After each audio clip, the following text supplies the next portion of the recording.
weird, the counter was all freaked out. By the way, if you guys are checking on body count for Skeeters again, y'all remember last year our record was, I think, 12 in one night. Skeeters are back. They're ruthless. They are relentless. They are grisly in their attempts to suck the life right out of me. Anyway, so if you see me flailing around for seemingly no reason, it's because some of those little blood-sucking bastards snuck in here. So, what's happening, everybody? If you are watching this on a Saturday, chances are your Saturday did not go as well as you had hoped. So, in hanging out with my buddy Chris this past Friday, yesterday, we got to chatting, and Chris is a guy that's kind of in the business of knowing what cars are supposed to be worth. And, you know, I'll tell you something. We got to chatting about all the different cars that are out now, and we were going through some of the GM offerings. Acadia, Blazer, and other cars like that. And it got me to thinking, or I realized in this conversation, you know what? I can't recognize any of these cars. And so as I was driving around today running some errands, it dawned on me again, you know, when I was a kid, every manufacturer had kind of their own personality. You know, Mopar was always a little bit out there, kind of a bit of an outlier, so to speak. GM had the Nova, and then they would get into the G-body stuff. The Camaros always had their own following. But there was always kind of some personality that would go along with that. And as we were talking about it, I felt, I should say, that I was completely and utterly out of touch with all of the current offerings that are out there right now from the different manufacturers. Oh, by the way, my local finally got some purple Powerade back. You can see some of them hanging out right behind me. Stuff was kind of hard to get a hold of there for a while. Anyway, getting back to it. So as I was driving around today, I started looking around and I found that I could not recognize any of the cars that were on the street. I mean, you would see them as an SUV or what they call a crossover or a crossover coupe or an SUV coupe, or I don't know, you start to get into all the marketing bullshit terminology that you'll hear, but I started to discover, I was thinking, man, I don't even know what I'm looking at anymore. And it also reminded me, you know, I've been talking a lot about Teslas, especially the Model S Plaid, the Model X, you know, the Model E and all of this.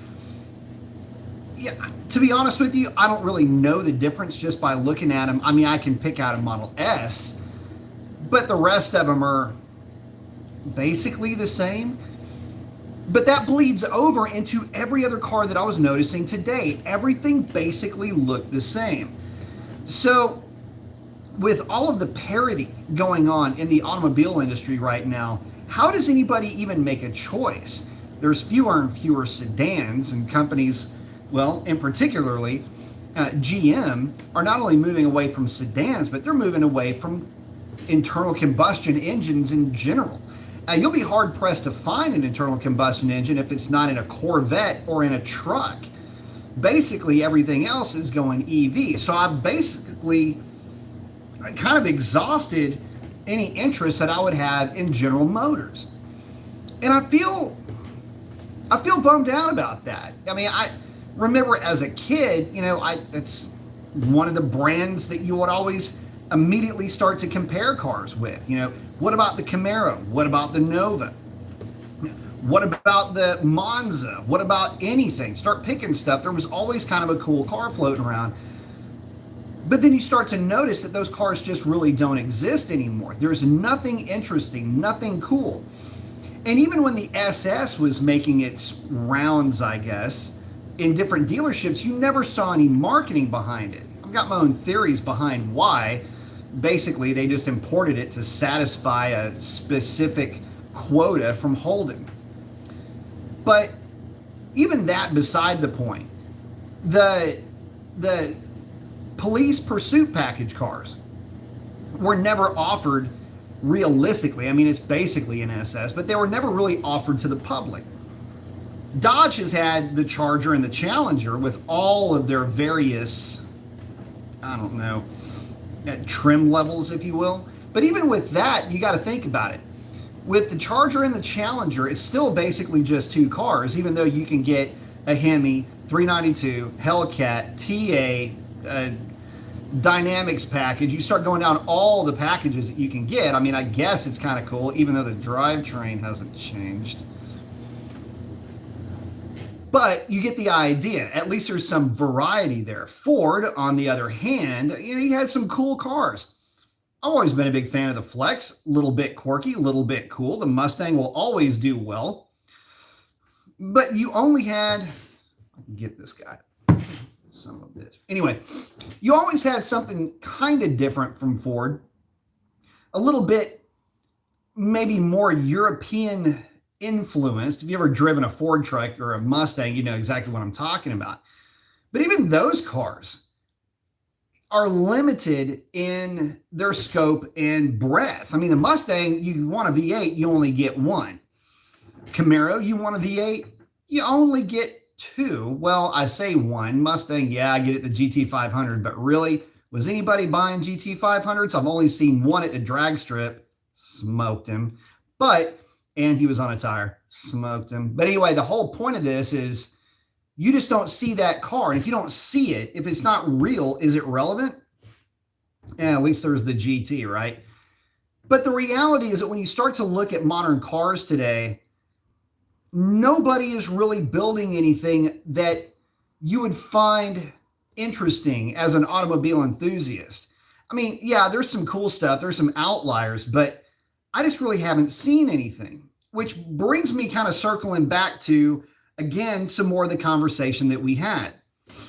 With Chevrolet basically moving to, I should say General Motors in general, moving to EV platforms as their go-to, what is the cost going to do there? Is there going to be any way to control cost? And by the way, is the EV really worth buying? Kind of switching gears here, but this is kind of how conversations go, right? Is the EV worth buying if it doesn't perform well? Think about that for a minute. Most people for the longest time would sacrifice performance in the effort to pick up economy. You've seen that over and over again. It's what you're used to. But the EV, with its range limitations and with its upscale price point and its lack of infrastructure and all that, is it worth buying? Do you feel safe, or do you feel at least comfortable buying one that doesn't perform well? The one that I'm talking about right now, and I've never driven one, and I would actually like to drive this EV because I think it is more indicative of where the market is going, is the new Lyric from Cadillac. The reason why I want to drive that thing is it doesn't have a whole lot of power, but it's Cadillac. It's supposed to do a whole lot of cool Cadillac things, but it's a freaking Cadillac. GM, come here. Let me talk to you for a minute. Put on my intelligence. GM, how in the world would you release and send off into the world an EV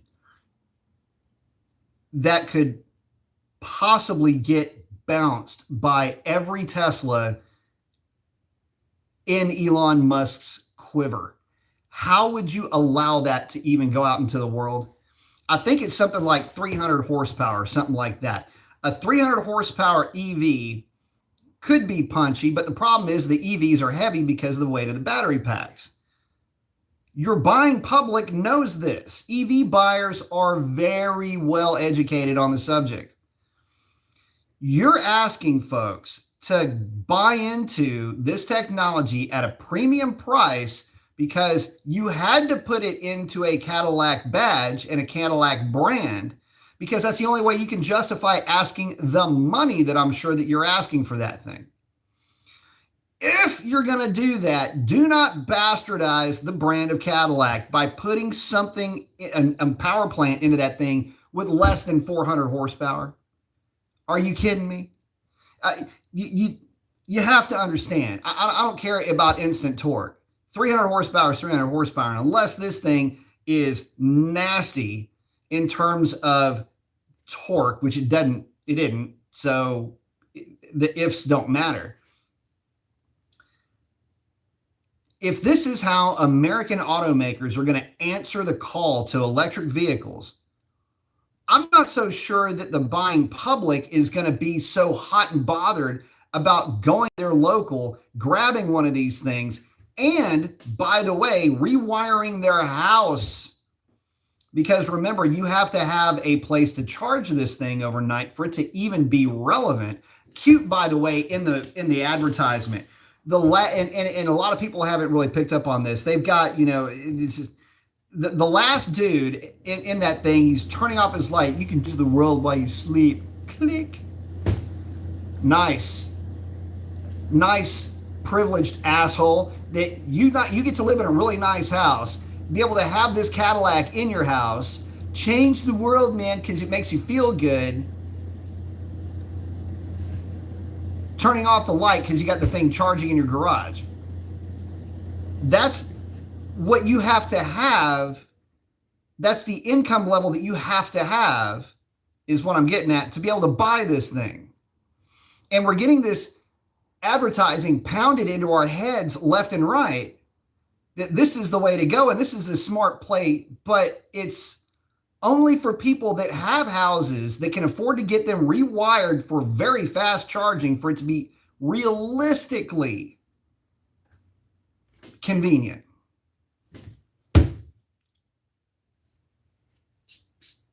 Body count, start one dead skier.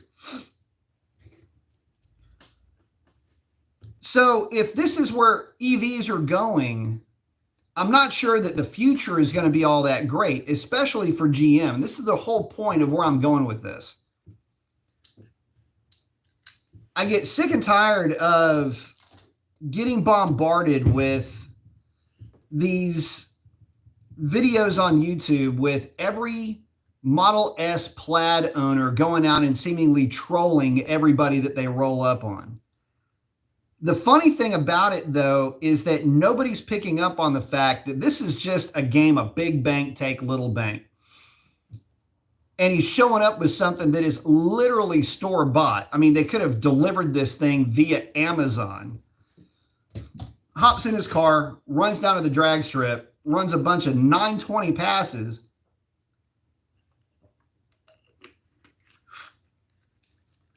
Picking on pretty much everything under the sun that costs half, a third. Guys maybe have a quarter invested in these cars and he's gotten that thing. She's gotten that thing. When I say thing, it's, again, the Tesla Model S Plaid. Car which I definitely love, and I would love to get my hands on one. But I guess the point is this.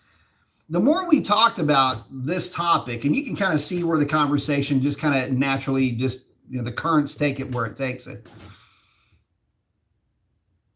I'm not so sure that the American buying public is ready for EVs, at least not in the grand scheme of things. And with so many lawmakers trying to say that, well, you have to have X number of a percentage of your sales as EVs, I don't know if some of these manufacturers can exist. So anyway, let me check in with you guys real quick. I put my glasses on since I can't. Well, if I take them off, I can't ever see without them again unless I sit there and play with my eyes. All right, sorry to say, what up, B? What up, man? My Corley, say, get in front of base, got the arm flex. I like it. Kobe saying, boosted weather is here, baby. Yeah, it is. Sovereign saying, just a regular Saturday. I like it. Senator saying, happy Saturday. Huh? Kobe saying, yeah, car companies used to have their own flavor. Not anymore. It's a big melting pot of what is the other company, Chase, whatever the other company's doing. Here's another thing. So not only does that, getting back to that, not only is that an American thing, but European cars kind of had the same flavor too. You had cool, quirky, killer brands like Lancia. You had really other companies like Volkswagen making cars like the Scirocco. You had, the older Audi Quattro cars. You had the turbo Volvos, the turbo Volvo wagon. You had really cool cars, man. And the problem that I see is that really cool car doesn't exist. It's all the exact same car. It's like they have the same mold, just tweaked just enough to put their own spin on what is in essence French toast. It's the same thing. I can make French toast. You can make French toast. It may not look the same, but I guarantee you spread a little K-Row and some butter on that, it's going to basically taste the same. So I just don't get it. And as a consumer, I'm really not motivated to go out and buy anything like that. I mean, I'd love to get, something for the house, just a car, like a road trip car. But that's what we're using the Hellcat for. But, oh, by the way, she is back in street trim and she looks good. I'll be putting some work into her late tomorrow. So anyway, was able to get her out for a little bit and seat the wheels in. Car runs good. Oh, by the way, if you saw the Draggy video from last night,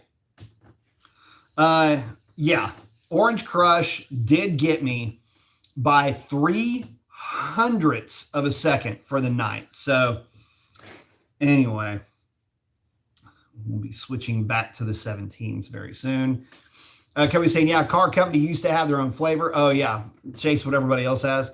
So we're saying all this new aerodynamic stuff is starting to look all the same in a way. They all look like electric razors to me. They really do. I cannot. And it sucks because none of these car companies have a personality anymore.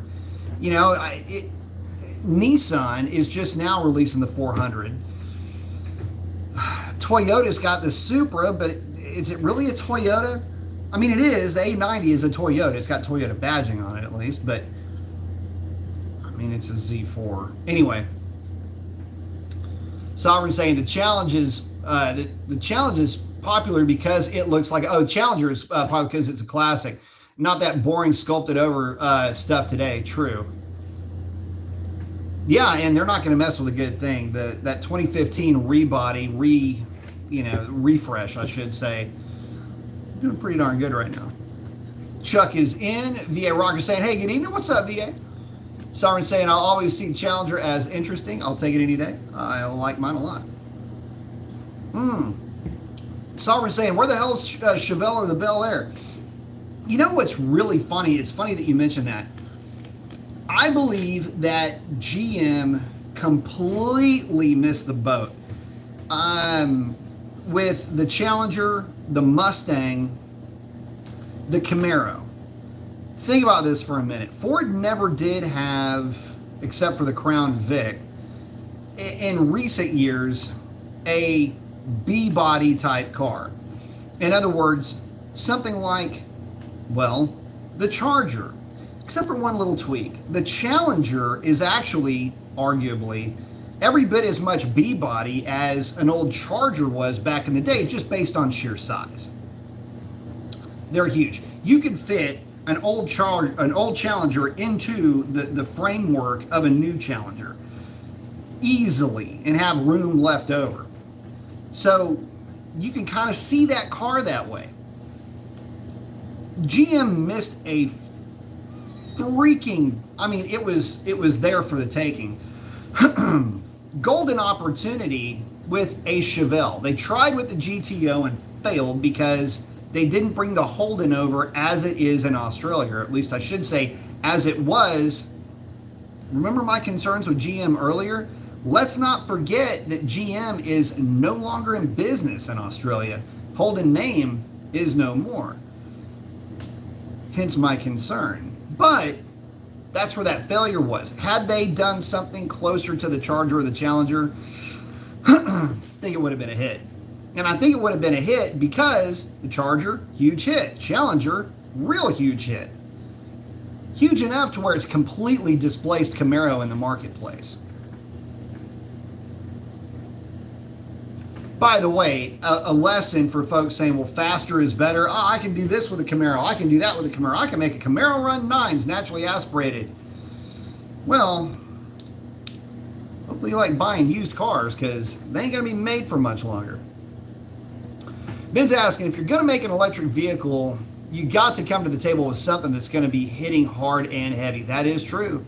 That's true, but you can also have something very fun to drive, a little bit smaller, like a city car, or you can have something with a ton of reserve capacity that mimics, an actual 500-mile range, a true 500-mile range, not one of these EPA hopeful, maybe, pie in the sky range ideas.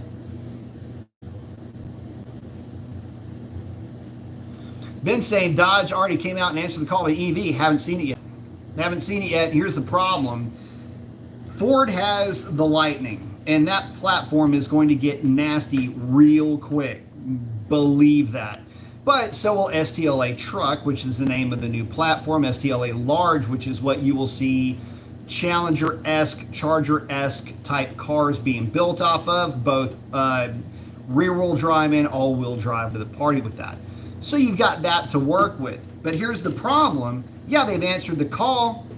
Paper up, baby, because that's going to be spency. I can promise you this. If you're looking into one of those cars, do you think that 1,000 horsepower equivalent, what they're already claiming of 886 horsepower, mind you, in the STLA Large, and that's the number that they came to the table with, that 886 horsepower variant had better be $70,000 as a Hellcat replacement? $80,000? Doesn't taste right. I don't like that. I want 70. The reason why I want 70 is because I'm going to have to look past a Hellcat to look at one of these things. Seriously. Like literally. Because they're going to be built at the same time. Brampton, Ontario just re-signed up for 2026. So they extended the labor agreement 3 years. You will literally have both cars being made at the same time. I just wonder which one you would rather have. You want all that power? Basically a 9-second car from the factory, a real 9-second car from the factory. I'm looking at you, Demon. You'd have a real 9-second car from the factory, and on top of that, never have to worry about braking it, never have to worry about fuel quality. I mean, that thing does not care what octane electricity you pump into it, right? Fill her up at home. All of that stuff becomes real relevant, and it will run those numbers on the street. That's right, guys. These EVs, these all-wheel drive EVs, are capable of running their advertised quarter-mile times on the street. Something that the internal combustion engines simply cannot do. They have to have specialized tires, and even then, you got to be on a prepared surface. EVs don't need it. You could literally just run around with your draggy making hits. Nobody would hear you doing it. Lots of convenience coming with that car, but it's got to be priced right. It cannot be only out there for the crazy well-off. Not to mention, internal combustion engines have a very well-known and understood, mind you, that's probably the more key point, understood longevity. You know how to price them in the used market, basically. Depreciation is where I'm going with this. What about EVs? Once these things really start hitting the pavement, they're just going to be another used car in a couple of years. They're going to have, boogers and French fries and Jolly Ranchers and spilt coffee and everything else inside of them. Technology is going to keep improving, or at least battery technology will. So at what point do you actually take a look at that used EV and go, yeah, I don't know, man. Battery's only able to hold about 87%, maybe 92% at the most. Used cars, typically bought by folks that maybe live in apartments, condos, general commuting You know, you got to be able to charge the thing. Just don't know that they're going to be all that appetizing, I guess is the word I was looking for, on the used car market. So for me, a used EV depreciates, or an EV rather in general depreciates as it's used more quickly. That's my perception of it. And the problem with perception is reality in the long run. It doesn't matter what reality is. It's how people feel about them. And if you don't like them, well, that's going to make your perception even that much worse about it. So anyway, let me get back to what you guys were saying. Someone's saying 50 to 60 amp circuit for stage 2 charging at 220. That is right. By the way, you would want to go with your 80 amp if you can make that happen. 80 amp will basically give you, I believe it is 30 miles or 45 miles per hour in charge from, on average. Of course, it's going to ramp into that really quickly. By the way, for you guys that don't know, or maybe you do, it is kind of oddly intuitive, but battery charging is weird. If the battery doesn't have much charge, you have to think of it like a pressure vessel almost. As weird as this is, it's true. You can, if it's completely empty, you can fill it up really quickly up to, say, halfway. And it then becomes harder and harder and harder to fill up. It's kind of like filling a tire up full of air. If you've got a 50 PSI in your tank and the tire is flat, you can pump air to that thing really quickly up to, say, 30 pounds. But then the more pressure you put into it, the slower the air is going to go in. That's kind of how these batteries charge. They'll fill up pretty quickly to halfway, and then it takes, as long as it took to get to halfway, it might take double that to get to 3/4, and then, another double that to get to full. They're just kind of weird how that works out. Anyway, Ben saying, and Dodge releases their electric muscle in 2024. It's going to be powerful, and it's going to mop the floor with anything that General Motors is putting out now.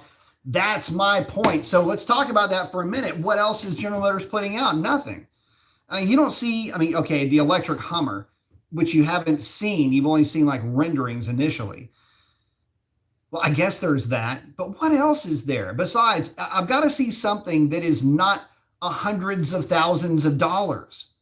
Guys, I don't know where the money comes from. That is one of the other things that I really don't get. And I'm all up in this thing, man. It looks like I'm trying to make out with everybody. I don't know where the money is coming from. I really don't. To me, it blows my mind that these things are selling the way that they're selling. How? I just don't get it.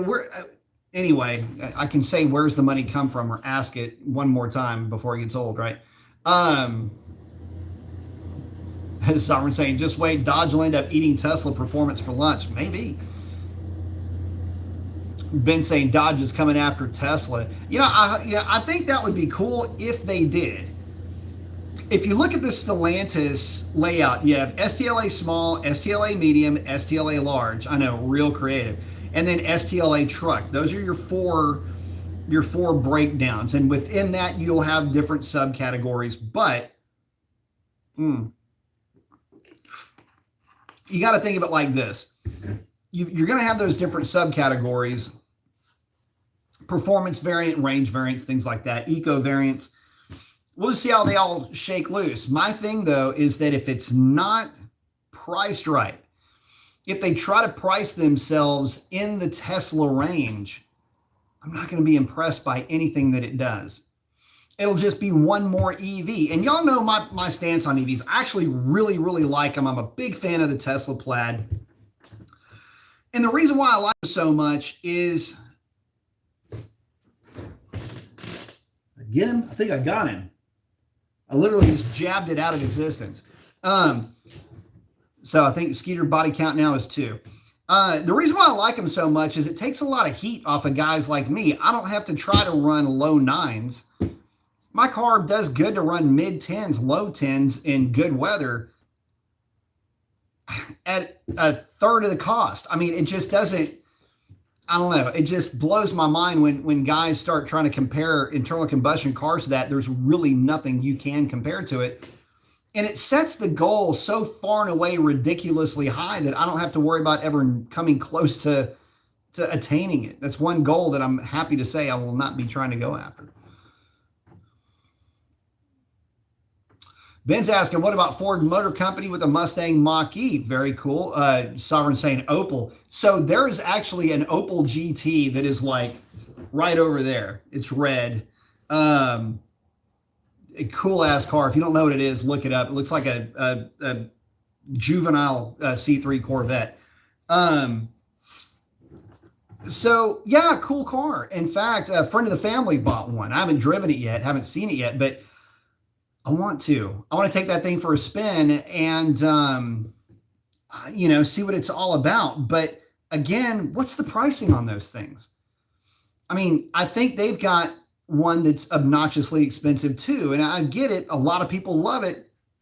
Apparently it's fast as hell, but why aren't we seeing more of it? Why is it that I'm not seeing just more of that car? I need to see more of that car. I really do. I'd love to see more of them on the street. That's why I really want to get my hands on that one. If I do, I will definitely be bringing you guys some content with it. Ken's saying when EV crashes, they burn at about 6,000 degrees. Absolutely should not be on a drag strip. If you guys have ever been into RC, some of the heavier drone guys, you'll be real familiar with lithium polymer batteries, LiPo batteries. It's the highest discharge per weight, highest energy concentration per mass.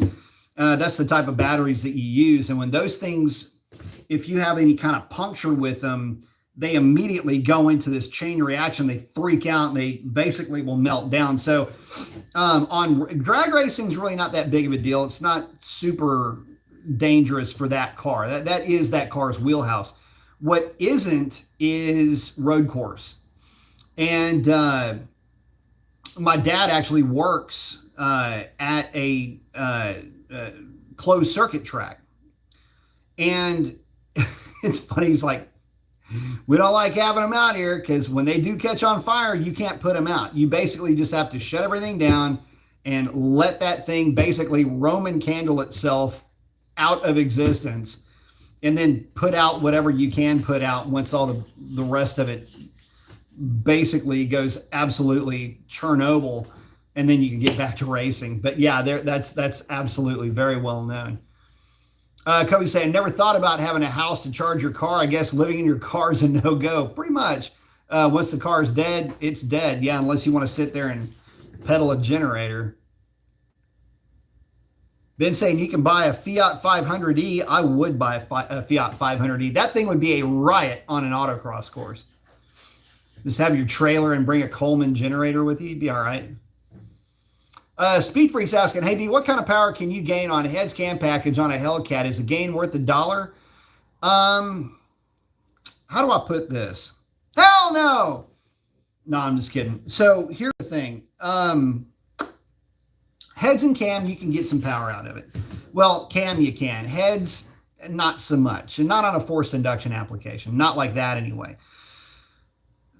The reason for that is you have immediate boost response with a positive displacement supercharger. Whenever I put together a cam for a PD blower, it is always with the caveat that you have to pulley it down. You've got to go to a 3.0 or a 295 pulley at minimum, preferably a 285 to make up for the boost loss. What happens is when you go and put a cam on one of these things, you're increasing the efficiency, let's say, 10%. If you increase the efficiency 10%, your manifold pressure may drop by 12%. So because of that, the car will make the same power at a lower manifold pressure, let's say 10 for 10, just so we can keep the numbers straight. But you'll lose that initial hit of the boost response. It's the throttle response at lower and mid RPMs that you'll lose, that the car will feel sluggish. It'll feel like it's a little bit less responsive. Even though at wide open throttle, it might be making 40, 50 more horsepower, you'd never really feel it, or you may not ever know it. basically, cam profile for one of those things is going to check in at like, 230, 242, something like that, on like a 117, 116 lobe separation angle. It's one of the reasons why that 274 cam is actually the Comp 274 that I always say don't put in an NA car. Actually ain't too bad for a positive displacement cam. But again, you're going to lose boost response. So when you lose boost response, you are in essence losing throttle response. Again, the car just won't feel as snappy. So if you decide to do it, you're going to have to pulley it down. And if you pulley it down, you may as well make the switch to E85. Not necessary, but I would say it's probably going to be for the best. Only because you're getting into power levels that 93 octane really can't manage too well. So again, it turns into this kind of push me, pull you type of a situation. If you put the cam in the car, it's going to feel kind of sluggish, even though it's faster. So you pulley it up, but now you have to go with a different fuel. So you may as well really pulley it up and take full advantage of the fuel system and the pulley that you've got. Next thing you know, the car is a completely different car than what you thought you were going to set out for. And what ends up happening, good thing and bad thing, I guess, is you go from a car that's making, say, 590 horsepower to a car that's making 890 horsepower. And the reason for that is because by the time you do all the well while I'm here's along with it, you've completely changed the complexion of that car, which means it's going to need drive shaft, axles, probably do a 15-inch conversion. The wheels and tires start to be a big deal now. A transmission will hold it, but it's going to be a major handful on the street, and yada, yada, yada. It just goes on and on and on. So, it's funny. You go from running 1080s to, 890s or 920s in the swipe of a credit card, seemingly. So, is it worth it? Probably not. If you're looking to get a little bit of a hit out of the car, go with a trans tune. Get the ECU unlocked, do the normal stuff you would typically do. If you're looking for a bump in power, make a move to like a 3.0 or at most a 295 for the street, unless you plan on running old boost stainers. Unless you plan on doing that, stick with the formulas that work for the 93 octane. Some guys swear by 285s, they can make 285s work with regular gas. I know that you can't, right up until you can't. So just, take that with a grain of salt. Brian84 saying, what up, B? Got the R-Flex? I like it. Summer Night saying, it's a BMW. Yeah, it is. Talking about the Z4, or the Supra. Which, by the way, I still have a major crush on. Looking at them the other day, too. Didn't drive one, but have been researching, I should say. And he's saying, hey, B, last Thursday, there was a sheriff's event at the local drag strip. There were 3... Oh, nice. Had 3 Tesla Plaids there, all ran low 9s. One had never drag raced before and had to be coached to stage. Yeah, get used to that being more than norm. You know what's funny about the Tesla Plaid? It's funny, funny faux pas, not really funny haha, but what's funny about the Tesla Plaid is that you can literally go to a Tesla store and say, here is my monies, give me my plaids. They give you the plaids. You drive the thing to the drag strip because you want to be a hero. A lot of these plaid guys talk like narcs. I don't know if you've noticed this or not, but it's so true. You get the impression, like I'm just waiting for somebody to pop around the corner. You're busted. They all talk like, yes, I believe I may have smelled some marijuanas over here. I'm a fan of the marijuanas. You can almost, you can like, dude, you're so freaking narky. That's exactly what it sounds like. Performance is really impressive with the actual Electron by the Lords of Grayskull.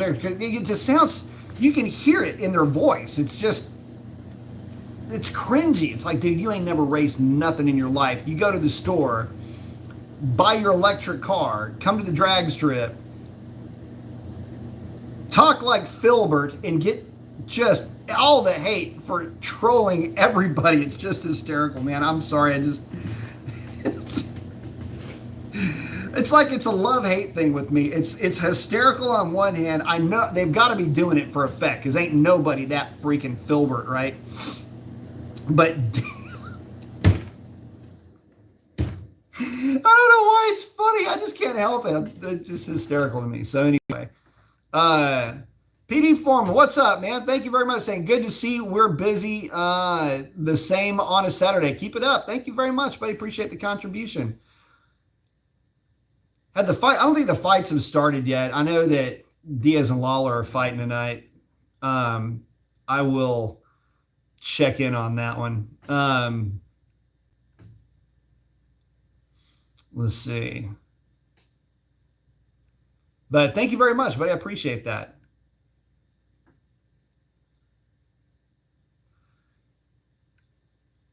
All right. Make sure I'm not losing anybody here. Oh, Ben's asking whatever happened to the classic styling that General Motors had in the 70s. Yeah, it's all gone, man. It's all gone. It's all crossovers and the little SUVs now. And he had saying that kind of made me sad as they are fast. Yeah, I know it, man. It's like you just go, God. And there's no, okay, so look, here's, for you guys that might not understand why the Tesla Plaid is such a, like, I love it, don't get me wrong, but there's a reason why so many guys get pissed off at Tesla Plaid. For when drag racing was coming up, I know nobody likes to hear about these back in the day stories, but 13-second cars back in the day were really fast. That's a fast-ass car. If you could go 13 anything on the street, 13.7 was considered like, holy, that's like Hemi fast on the street, not prepared. And that is Hemi fast on the street. Then it was 12s. All right. Then it was 11s, but it didn't really matter. It was always, 9s were always trailer cars, period. 10s were always trailer cars. And most 11-second cars were trailer cars. But 9s were rarefied air. You know, 999 is just like a car you didn't want to own. Absolutely sure as hell a trailer car. Couldn't drive it on the street. Wouldn't want to for any real length of time anyway. Beat you to death loud, just, you know, rattle trap, you know, just, it sounds romantic for, and it is, for about 15 full minutes. And then after that, you're like, fuck out of this thing. So, for the guys that did build 9-second cars, they had the scars to prove it. They had the chops, the driving skill set to get the thing down the track. Whether it was an automatic or a manual, they had launch techniques, and they had just the way that they would roll into the throttle and the way that they would do everything was very well choreographed. There was always a sense of danger. There was always a sense of putting your life on the line in cars like that. First gear, second gear, third gear, fourth gear if you're rowing. In the automatics, the 1-2 shift, which the 1-2 shift can be violent in some of those cars. Holding that thing together, keeping it straight, everything, you know, this is a freaking thing, man. When you get done with that pass, it's like, whoa, man, what the hell did I just get into? With a Tesla, you ain't got to get your hands dirty. You ain't never had to bleed on anything in your life. With a Tesla, you don't even have to know anything about driving skill set. You don't have to know about launch technique, feathering the throttle, feeling the traction, as I'll say. You don't have to know about any of that stuff. You just get in the car, and then you're done. And that's it.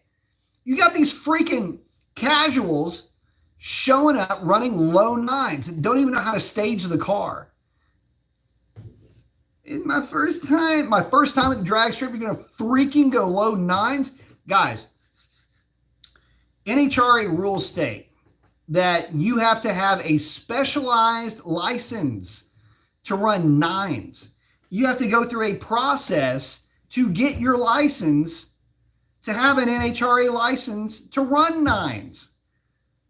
These things don't just run 9s, they run 920s. Let me explain to you the difference between a 980 and a 920. It is a freaking train length between the two cars. Yeah, he said, well, they're both 9-second cars. Wait a second. This is like the Richter scale, okay? But the lower the number signifies like 10 times faster. Think of it kind of like that. Not only you would have to have specialized cage. Believe it or not, there is a cage at 870 certified cage. The car is just a little bit away from running 870s. And I know that there are monster differences between 870s and 920s. But it's weight away at this point. This isn't a power thing. This isn't even a traction thing. It's just the weight of the car being removed. Maybe a little bit of that black magic tickling the ivories. Believe me, people will be running 870s in a modified Plaid before too long. Oh, did I happen to mention one other thing about the Plaids? You don't have to have specialized tires. Oh yeah, and it'll still do that stuff on the street. That's why it just cracks me up, man. I love it because it's like that super villain that Superman can't beat. It's just, anyway, getting back to it. Kobe's saying nobody's going to rebuild a 95 Taurus. I've actually seen Taurus wagons that were completely cherry. Ben saying the Ford Fusion replaced the Ford Crown Victoria. Did it really? I mean, did it really? It's been 10 years since the Panther has been out of production. Funny how that you still see a million of those. Speed Freak's asking, when playing on the street, how do you manually shift your Hellcat or stay in full auto all the time? I'll typically stay in full auto all the time unless I'm launching in second gear. In that case, I'll typically grab the gear at about 62, give or take. Brian saying, I have a 2021 Charger Scat Pack wide body. Why is there a 3-second delay in throttle response when stomping on the gas pedal? Shouldn't be. I notice it more after turning through an intersection and then romping on it. Oh, so if you've got all of your traction controls on, there is in the tune, I got to freaking remember where it's at. I think it's in the tune on that operating system. There's a steering wheel position sensor. It's part of the, it's part of the stability control system. And if the steering wheel is turned a certain amount while you're giving it throttle, it could potentially chop throttle. So that might be what you're experiencing. You should be able to get out of that just by turning traction control off. Remember, you hold it down for 5 seconds to turn it completely off. Oh, Ben's asking, whatever happened to classes of cars like subcompact, compact, midsize, intermediate? Doesn't exist anymore. They're all just crossovers. Destroyer saying, salute Professor Mason. Right back at you, Destroyer. Ben saying there are people out there who are rebuilding Dodge Diplomats and Dodge Aries. Yeah, there are. And and they look good too. So I'm loving that. I think that's the greatest thing ever. Destroyer saying, smash the thumbs up, hit it. Summer saying, Racer X just did a video about the Durango going on the chopping block in the near future. Yep. There's debate that it could return in a different, it'll be at actually Stellantis platform at some point. Only time will tell, for sure. Oh, Destroyer saying, I hope the Stellantis understands car culture. I think they do. I think that what you're looking at is you're seeing, I believe it's very short-sighted, but if you really want to go fast, if you, honest to goodness, want to go fast in a straight line, you cannot do better than an EV. You simply cannot, not from a traction control, not from an overall control point of view. It is so different in an EV, the options that you have. It's not to say that it's better as a driving experience. I'm saying that empirically, by any metric that you choose to measure performance by, the EV is far and away superior. but only in numbers. And here's where, so here's that. This is one of the reasons why I love EVs. So in one of my chats about EVs, my thoughts on Tesla Plaid, one of the things that I said in that video, I love it when YouTube people talk about videos that they made. It's in a way, it's kind of like, I don't know, self-serving. Anyway, sorry, minor pet peeve, and I just did it. and I always do it. Anyway, one of the things that I was trying to convey with that is it's so far and away better by every metric that when you compare an internal combustion engine to an EV, it's cringy. It's that much better at what it does in terms of going really fast in a straight line. That party trick that muscle cars have always had, that's the EV. The EV literally, although figuratively, walked into the muscle car's backyard, kicked open the gate, and whooped its ass. I mean, that's basically what happened.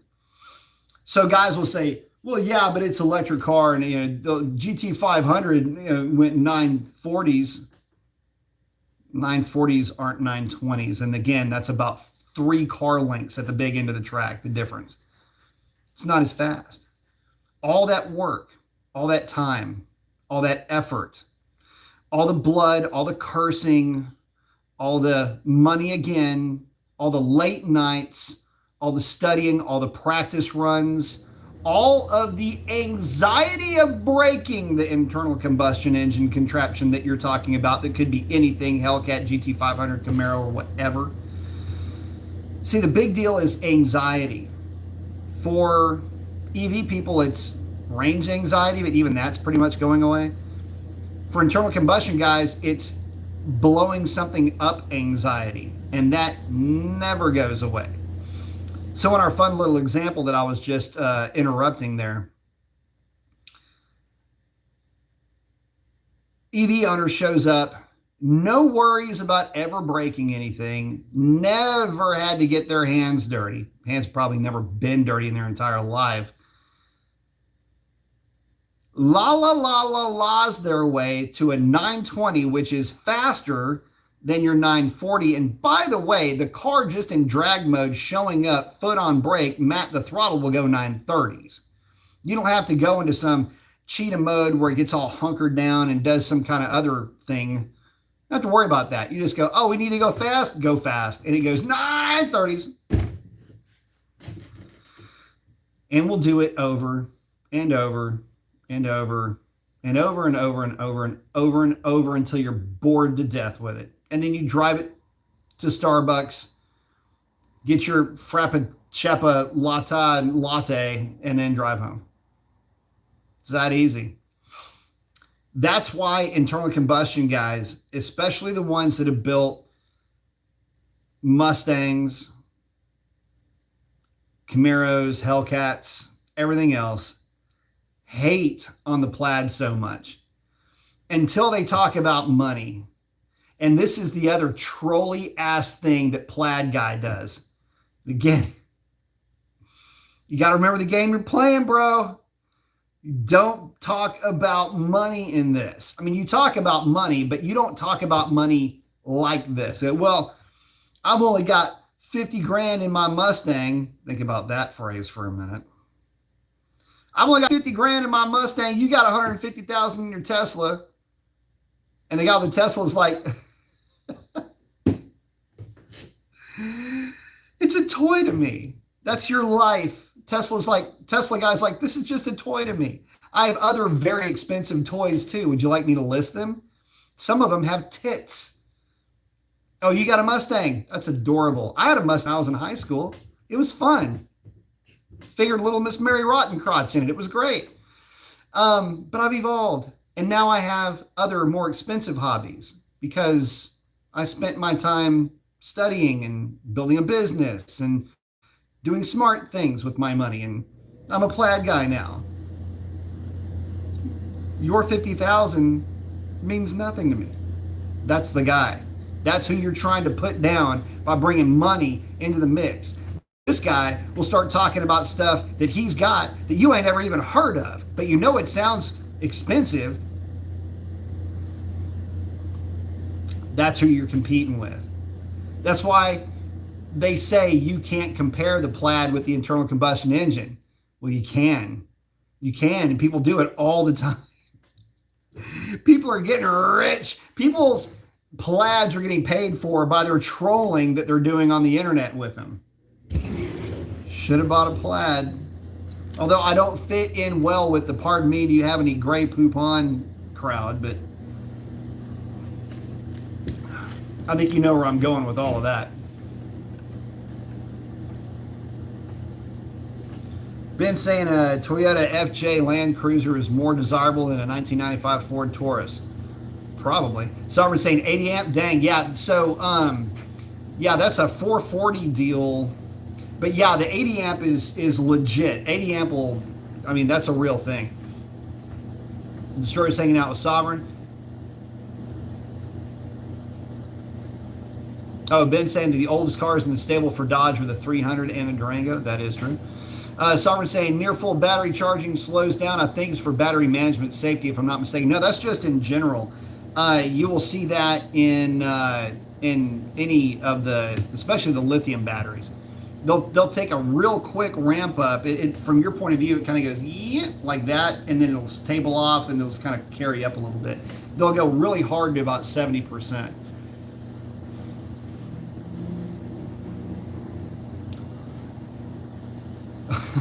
Ben saying he doesn't know what Mary Barr is doing at GM, but it's definitely BS. Yeah. 1320 is saying Destroyer's saying he's thinking about selling his 1320 and advice on what to get next. Get a Hellcat. I mean, that's the normal, natural progression. But let me just warn you, if you choose to sell that 1320, I'm not going to say that you would be disappointed with a Hellcat. I will say that you will miss the fun that you can have on the street with a 1320. And I get it. It is not a roll race monster. That's not what it's there for. You want something that's badass at roll racing, I mean, Mustang, right? C6 Corvette with a Pro Charge will get you there too. But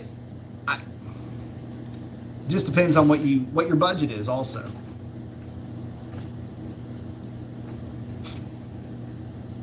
Been saying people are disappointed about the Silverado 1500 ZR2s. There's a lot of people that are disappointed with GM just in general with a lot of the stuff that's coming out. It's speaking of, I don't want to mention any names, but a buddy of mine who does have a Silverado, I don't know what year it is. Anyway, 5.3 trike just got through eating a lifter.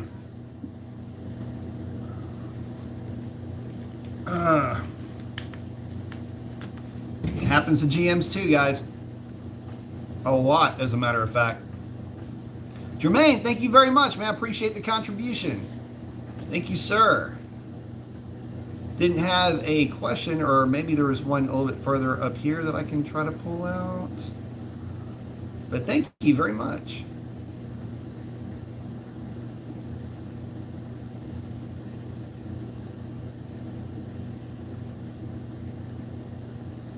Hang on. Well, thank you, buddy.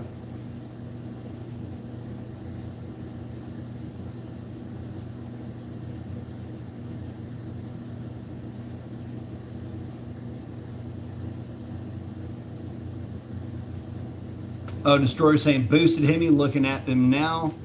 It's tough to beat any of the Hellcat variants. It really is, even from a durability standpoint. Look, people complain about Hellcats because they're not roll race cars, which they're absolutely not. But they're still faster than hell. I mean, you have to understand that you now live in a world where 800 horsepower Corvettes are the norm. Like, this is a very generic roll racing recipe. And that's for vets, trucks, anything LS powered, all the Mustangs. They're all going to be faster from a roll. That where the Hellcat comes into its own is with the overall driving experience of the car. They're just a lot of fun to drive. They're fast. A Hellcat will get you to 140, certainly to 130 in an oddly fast amount of time on the street. Like, you won't realize that you're hitting those numbers, especially coming from a 1320. All the noises are basically the same. It's just that you're going faster in the Hellcat. The sense of acceleration is the same. The G-force pushing you back in the seat is in essence the same. It's just the Hellcat will do it for longer in every individual gear. So some gears feel stronger, don't get me wrong, that you should expect that. But again, you kind of see where I'm going with that.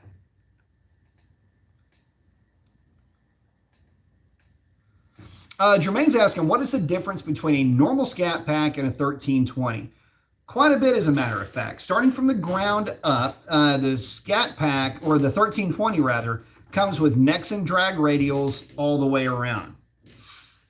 The 1320 has some of the Demon suspension bits, primarily the springs. 1320 has a drag mode that the regular Scat Pack does not. You can buy a 1320 with a rear seat delete, which you cannot get in the Scat Pack. And you can also, should have you just to do it, you can even buy it without a passenger seat. Which, I mean, if you want it like that, you can get it like that. 1320 is kind of a special car, and it's always going to hold a very near and dear place in my heart. A buddy of mine, Ray, miss him dearly, but buddy of mine, Ray, had a 1320 that we took out one night, and it was just me and him making, this is a night where they had a concert or some stupid shit at the drag strip on a Friday. Yeah, you know, it's just, anyway, so we took the car out, and it was me and him competing with each other. Oh, and the drag strip, the time slip is, well, no, I think the newer cars also have the actual time slip. Anyway, he and I were going out, and we were just making hit after hit after hit in that thing for about 2 hours. And the car only had like 700 miles on it. Anyway, we were trading back and forth, and we were trying to get the thing to run 12 O's on the street in as delivered fashion. In other words, 32 PSI in the Nexens all the way around, obviously 2 dudes in the car. But we were trying to get the thing to run 12 O's. The best we did was 12.1. I mean, given the conditions, I mean, we were doing pretty good. But it was hysterical because both of us are real well-versed in launching drag cars. And, you know, long-time seasoned racers for both of us. So it's a whole lot of fun when you had both of it. We're just laughing like kids. You can't really do that in a Hellcat.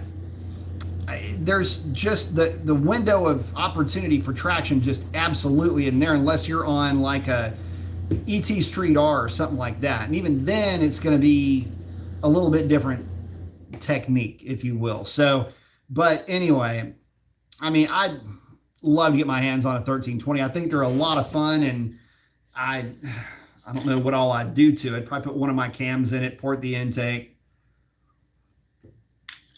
bigger throttle body, long tubes, obviously, high flow cats. It'd be a fun car, but I love those things. Those are a lot of fun. But thank you again, man. I appreciate that very much. I truly do.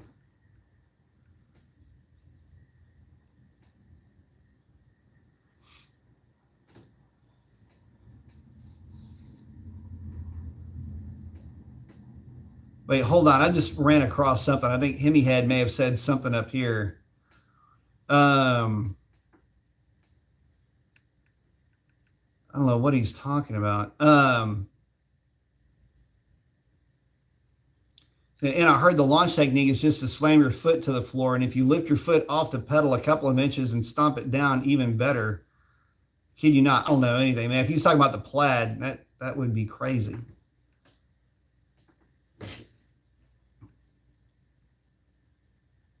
Let's see.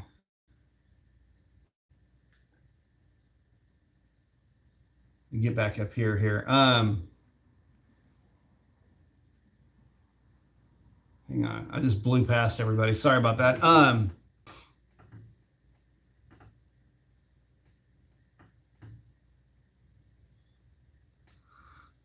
Oh, Callus is asking, do you know anyone that makes the Superbird nose cone for the Challenger? I don't know the name of the company, but there is some people, a company that makes that, and the fin for that matter, or the wing.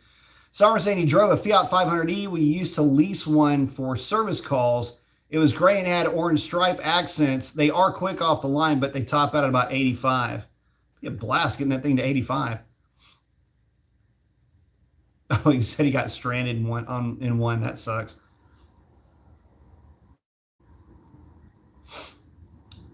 Oh, Ben's talking about the Volt or the Bolt, whatever it is.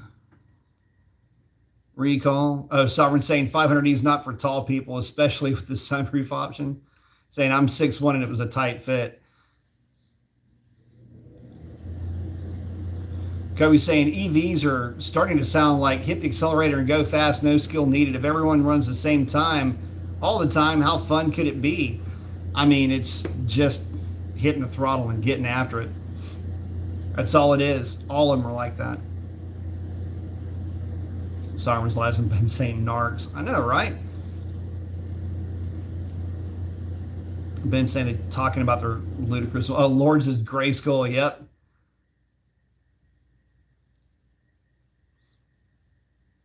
Ben saying he'd stick old school over a plaid. Part of me can agree with you. Some of me is like, I don't know.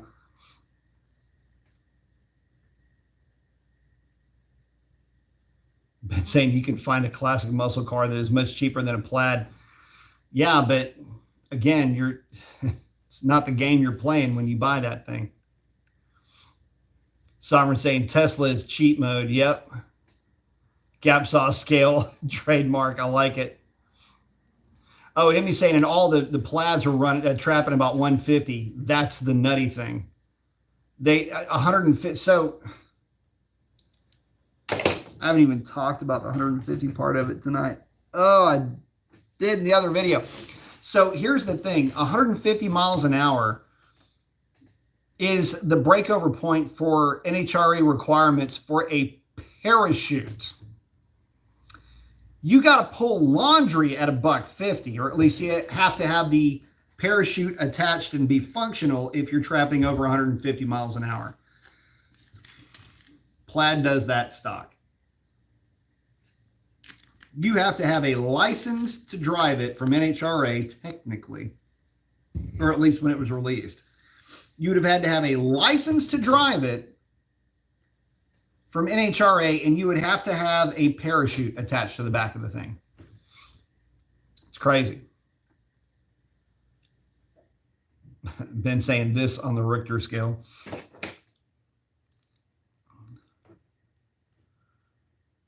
Ben, you just made a very wrong statement. The Tesla Model S Plaid is more dangerous to drive than the Dodge Viper ACR. You've never driven a Dodge Viper ACR, have you? Oh, my man, you couldn't be any more wrong in that statement. Vipers were aptly named. Those things, I swear, at one point, I know that I had an ACR, and so I can speak directly to that topic. No, the Plaid is literally point and click. There is no skill, no drama whatsoever. You just go whoosh. Viper is nowhere near that. Saying he checked his 69 T-Birds rear axle and Googled the codes. Apparently has a 280 final drive gear ratio. Should I upgrade it to a different gear? How expensive is it? Well, if your 69 T-Bird has a 280, it's not necessarily a bad thing. It means it's going to be able to cruise effortlessly on the highway. With the C6 that you probably have in it, if it's a 69, it might have a 428 or a 429 in it. That car is a boulevard highway cruiser.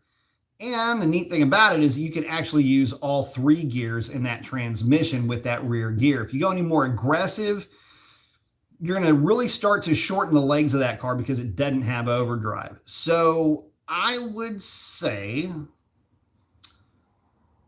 that if you're going to put a gear in it for any better acceleration, I wouldn't go any more aggressive than like a 330 gear. 327 might be the one that pops up if it's a 9-inch. 327 be about as aggressive as I would go with it. It'd still be able to bump up your RPM on the highway by about 10%. Most guys are usually okay with that. Much more than that, though, and it gets a little bit buzzy. How much does it cost? You figure, depending on the rear end, depending on labor rates, you're looking at close to about $1,000, give or take, to do the swap. Oh, he's talking about a 9-inch. You'd probably be looking at, I mean, 9-inch is pretty easy, actually, because you're just going to take the center section out, swap everything on the bench, and basically load it, bolt it, axles, and send it. You might be looking at like $850-ish, somewhere around in that area. It's a whole lot easier if you just take them the center section. It'll probably be a lot less if you feel up to it.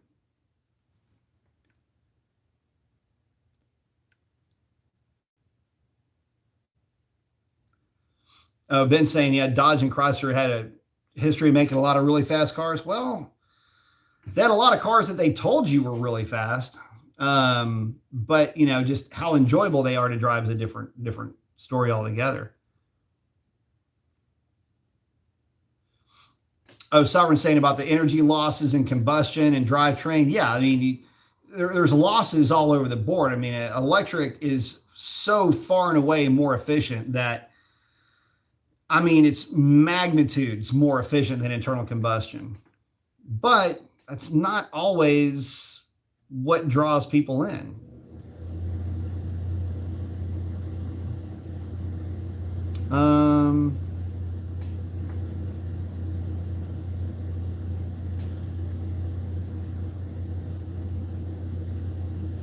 Oh, Ben saying I would take a 2018 Challenger Demon and go again. Oh, Demon will get destroyed by a Plaid. It's not even a close race. It's not even a fair race, to be honest. He's saying a couple of chats ago, you mentioned that larger throttle bodies didn't really help, talking about the Hellcat. Yeah. I don't know about the Hellcats, but on my Scat Pack, an 85 millimeter billet throttle body really helped with the stock tune. No. So on the NA cars, it does help. It'll help it be a little bit snappier. And in fact, that is the throttle body. This is the blank that I use whenever I port the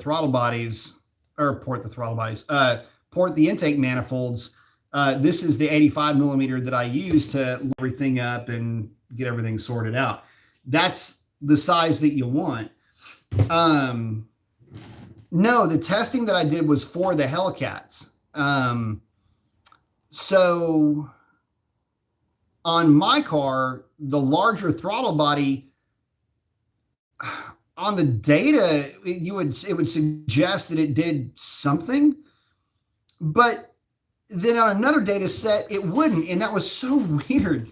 Like, I thought that I had found a pattern only to have the pattern get completely blown away. And it almost, I found it almost by accident because I ended up making a validation pass. So I always have to do validation passes. You have a control and then a validation. And the validation is just a repeat of your control. And sure enough, my validation pass mimicked the larger throttle body data set. Well, what the hell? So anyway, I even had to make sure I did swap the throttle body. I mean, you never know. I'm losing my mind here. But on a stock car, it didn't really help. A stock Hellcat, it really didn't help. Then we put that same exact throttle body on a buddy of mine's pulleyed red eye, and it picked up about 1 mile an hour on the back half of the quarter mile. So as airflow demand increases, the larger throttle body helped. And man, I tried. Wrong computer. I don't have my computers in the car. I have, what was it, 11, I think I said? I had 11 passes with those throttle bodies going back and forth, but 11 A-B comparisons. And it was all showing that the larger throttle body on my power level was just not going to do any good. Now, here's the funnier thing. It took a pulleyed red eye. Keep in mind that red eye has a 10% larger supercharger that was being spun 10% faster than my supercharger was being spun. We're talking about a car that will run mid nines in good weather. Actually, it'll run lower mid nines in good weather versus my car that runs low tens in good weather. Far away more power than I'm making. And that throttle body just barely, it helped it though. You can say barely, but in this game, it takes a lot to get a result. That's how good these parts are from the factory. To improve upon them is an accomplishment in and of itself, and that improvement could be by any slight margin that you want to put at it. So let's see. Kobe's saying, I'll never be able to afford a $150,000 car, maybe used. That's the thing. I mean, okay, so check out Mercedes-Benz, check out BMW.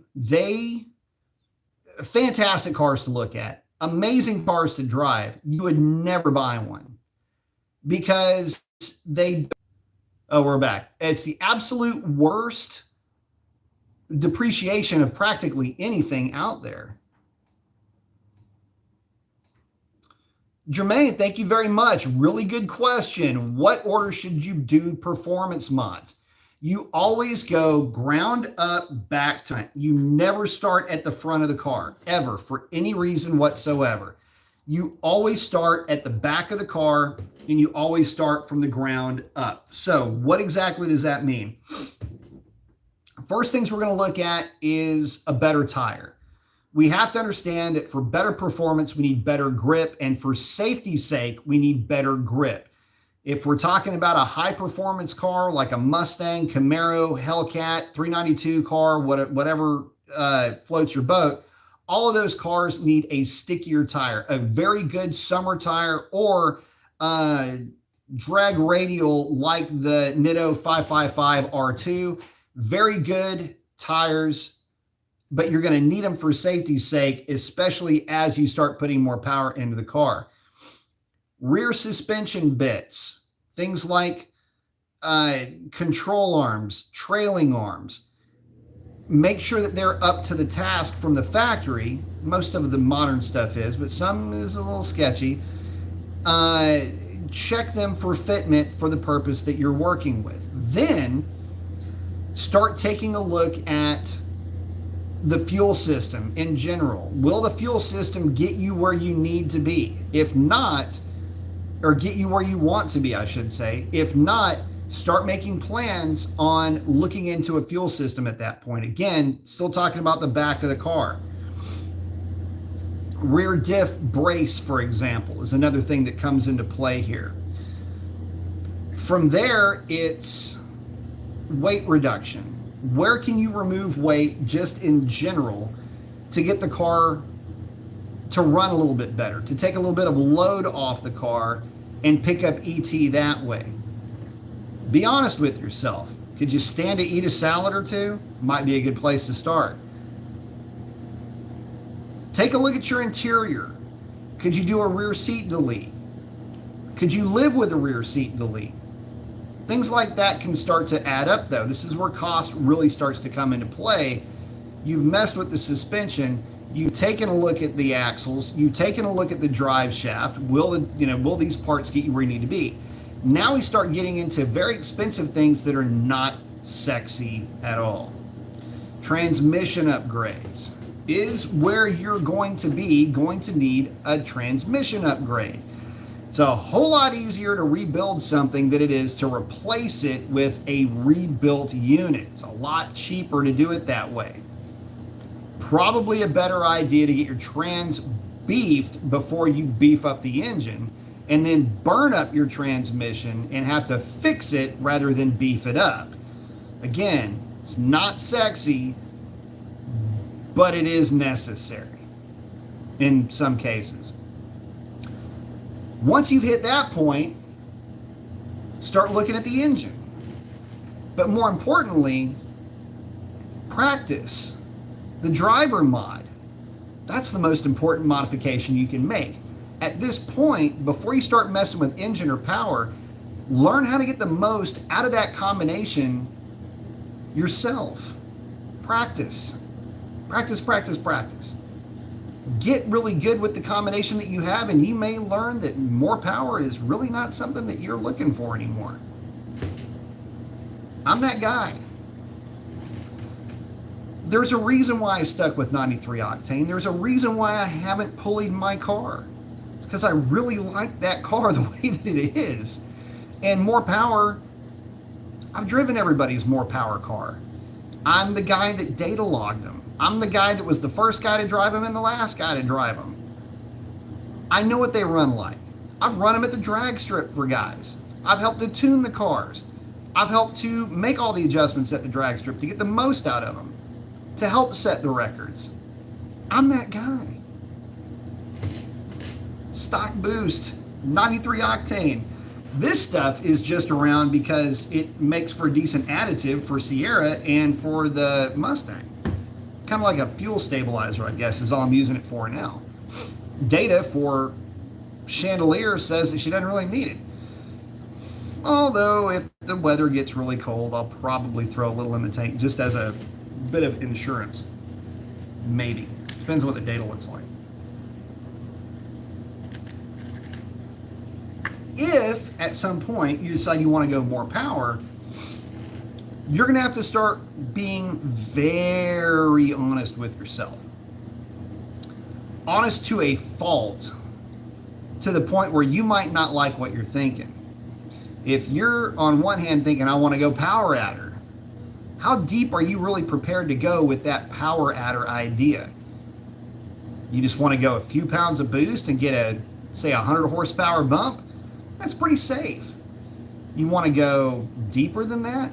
Maybe start looking at fuel system. Again, we were talking about that earlier. Did you mess with your fuel system? Are you thinking about going to 85? You really want to throw a bunch of boost at this thing? Now we got to start talking about, well, how long you plan on keeping this car for now? Because you got to remember, a lot of guys, by the time they start getting to this point, no matter what end of the car they started on, it's about the time guys switch fuel, unless they bought the car knowing that it was an E85 car. About the time they switch fuel is about the time that they start getting scared of it, tired of it. They don't want to mess with it anymore. So make sure that, and be honest with yourself, make sure that if you get to that point, everything that you've done to that car, you can take off of that car, return it to stock, sell it, and move on. It's probably the most important aspect of that. A lot of people don't like talking about that, but make a plan and know that you don't necessarily want to get into the engine. This is camshafts, and depending on the combination, it could be a number of things. But if you start getting into the engine, especially with camshafts, stuff like that, you're not putting it back to stock. That's money that you've literally thrown away at that point. So whatever changes you can make them slight. Get good with the combination, learn it, and then make people think you got more done to it than you really do. I've been accused of spraying, incognito pulley, having a lot more weight reduction than the car has. A lot of people scratching their heads with Chandelier. And with Orange Crush, for that matter. So, but that would be my suggestion. Let's see.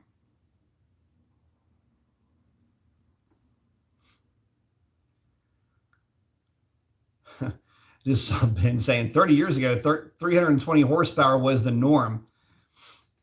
Okay. So in 1991, 320 horsepower was not the norm then. 225 horsepower was more the norm.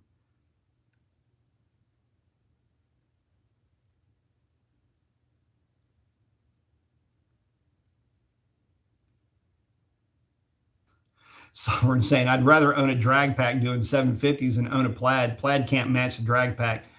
That's true, but the drag pack isn't street legal, and it can't even be insured. It doesn't have a VIN. Although you could technically wash it through Georgia. There's a way. Oh, anyway, there is that nasty little reality when it comes to those cars. But yeah.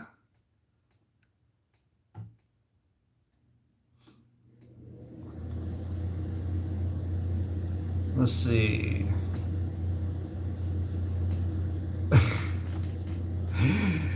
PD's saying I'd feel like a real jerk off one of these EVs trying to charge it. I'd stretch my Challenger out to places where the gas stations aren't anywhere to be found.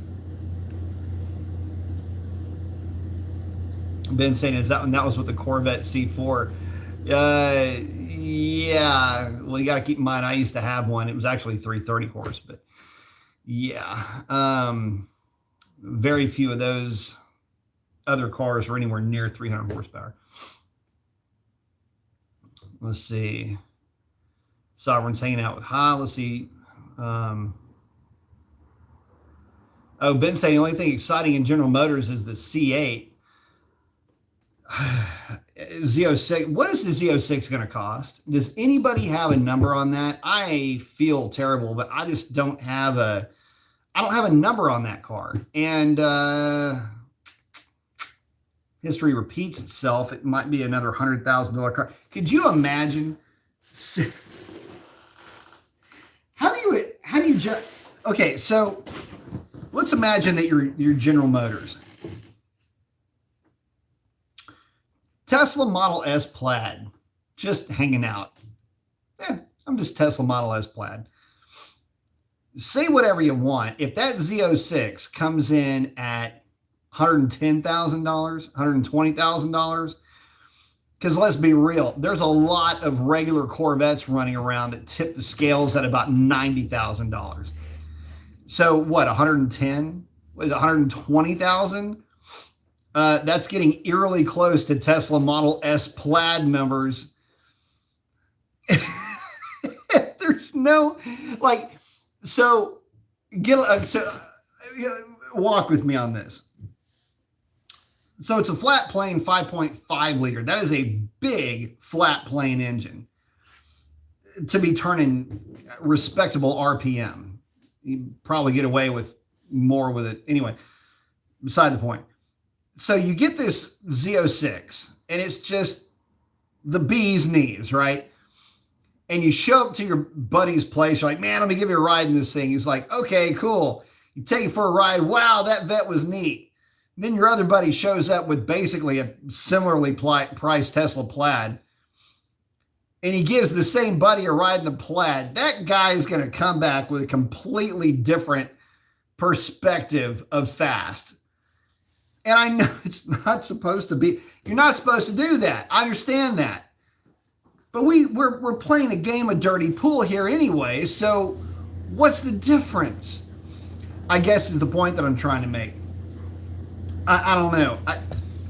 Something's going to come from Corvette. It'll be a hybrid, I don't know, like a Z06, but with hybrid motors up front, or it'll be something along those lines.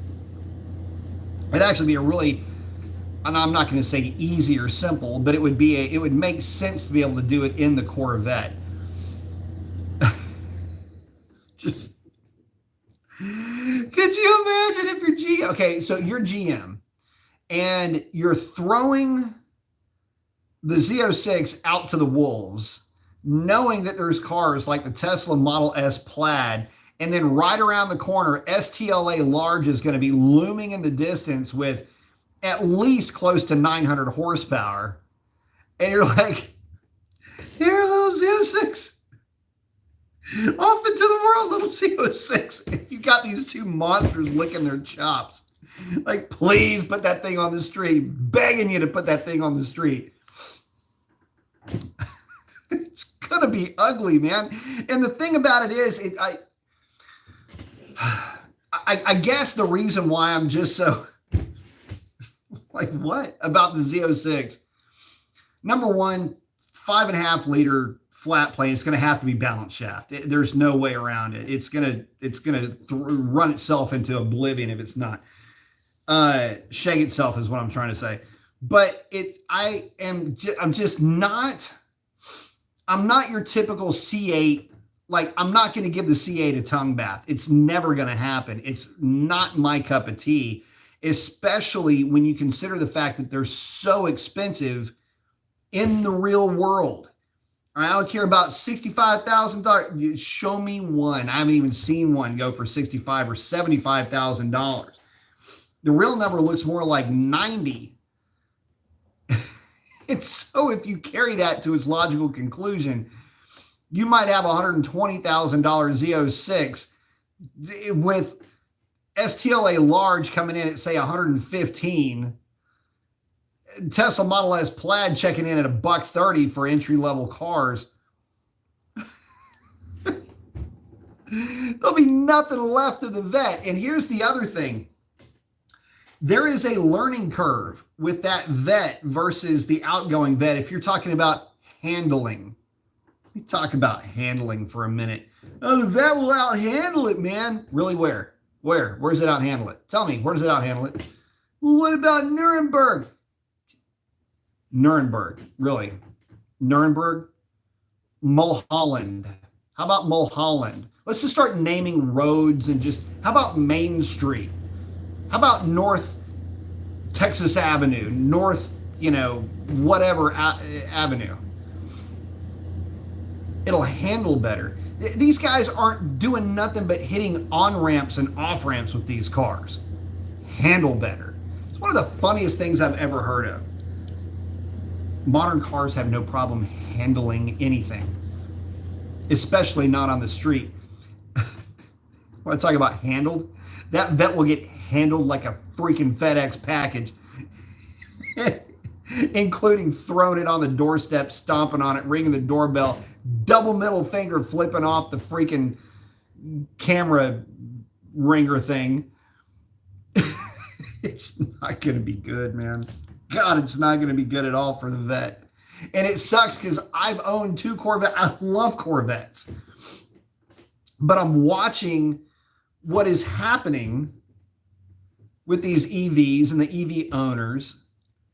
And I know Vet Guy too. Here's the thing. Vet Guy has an argument with C5, C6, and C7 to a certain extent, C7. Clearly C5 and C6, the everyman's sports car. Where I stop being Vet Guy is when the Corvette, for a decent example of the Corvette, is so far out of reach of the average working guy or girl out there that, let's say, the average girl that really wants a Vet, man, she's like, screw it, man. I'm going to take on a couple of more accounts. I'm going to work some overtime. I'm going to do what it takes, but I know that if I do that, I can have that Vet in my garage.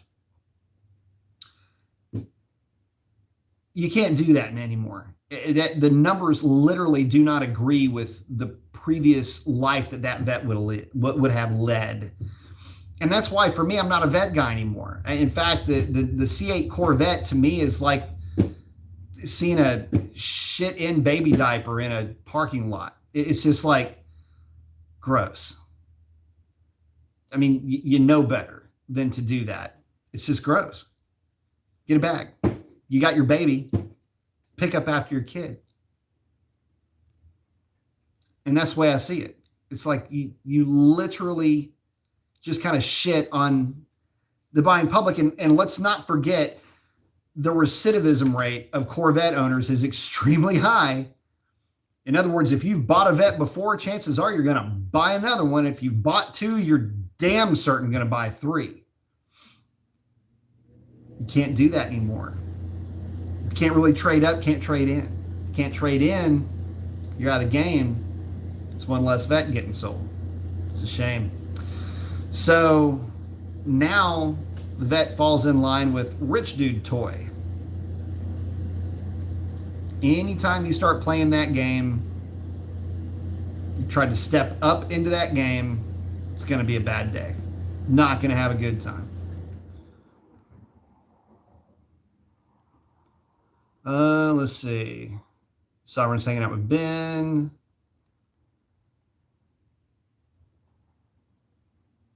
Oh, Ben's saying, yeah, the Dodge does have entry-level V8s. It's the only one that does. Emmy Head saying, yep, that foot stomping thing was about the plaids for sure. Oh, Red Dog's asking, hey, why is the current 392/45 and the SRT8 392/475?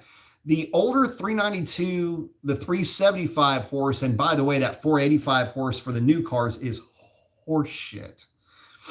It's operating system based. The original SRTs with the 475 horse engine also had the hydraulic power steering, which I don't think really makes any difference for power, but there was, you can see it in the tune. There's some operating system changes.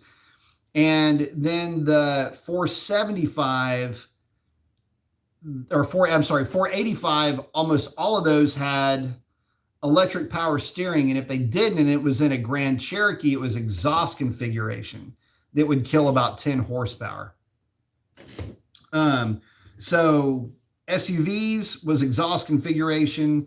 Pre-SUV would have been calibration changes and maybe some to do with the hydraulic power steering. The latest operating system, the car's still rated at 485 horse, but damn it, I'm telling you, the thing's about 500.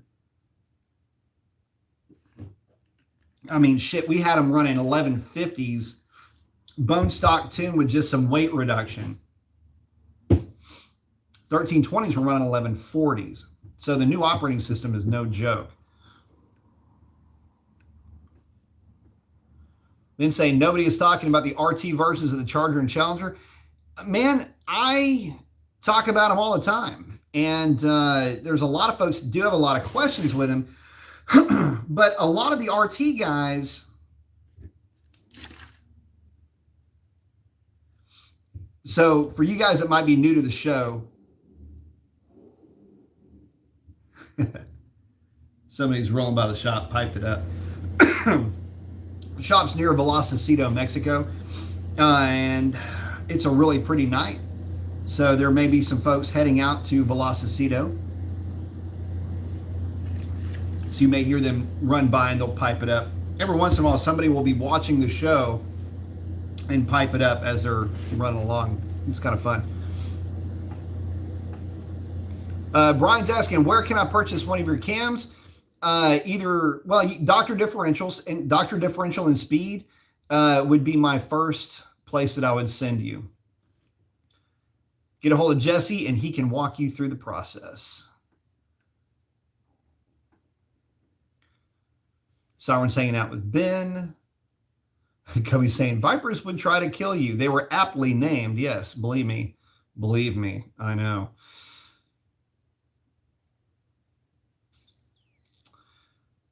So H237's asking about the high ram and how they affect power. So the way that they affect power is that they kill bottom end torque in favor of top end horsepower. They're not bad. If you've got a stroker combination, it's a good way to get a shorter fixed runner length intake manifold. They flow really well. And, you know, the only downside to them is that they do lose torque down low where presumably you might need it with these heavy cars. It's one of the reasons why the aftermarket really never got crazy on board with the Mopars, because the Mopars really aren't sports cars. They're built off an old E-Class Mercedes-Benz platform with some S-Class parts. There's nothing really sports car-y about them, and that's one of the reasons why, because of their weight, putting a more hot-rodded intake manifold on them has a net effect of making the car feel slower than what it really is. Really, it's only when you're wringing the thing out that you'll see a difference. And even then, it may only be in, at the drag strip.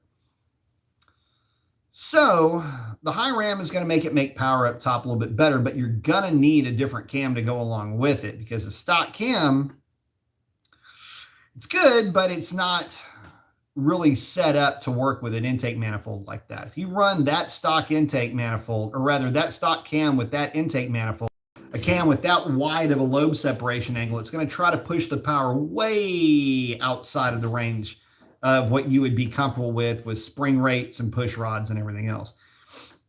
So you need to get a different cam to go along with it. I suggest something with a tight lobe separation angle to where you can at least make the mid-range hit come from the tight lobe separation angle, and then use the short runner length to carry power out. That's the way that you make that system work.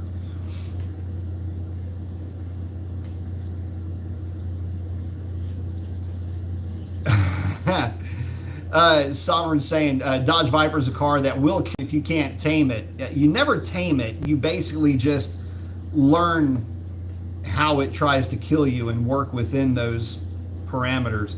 It's the nature of the beast. It captures the spirit of the crazy days of racing in the 60s. It's a descendant of the AC Cobra, which is very, very true.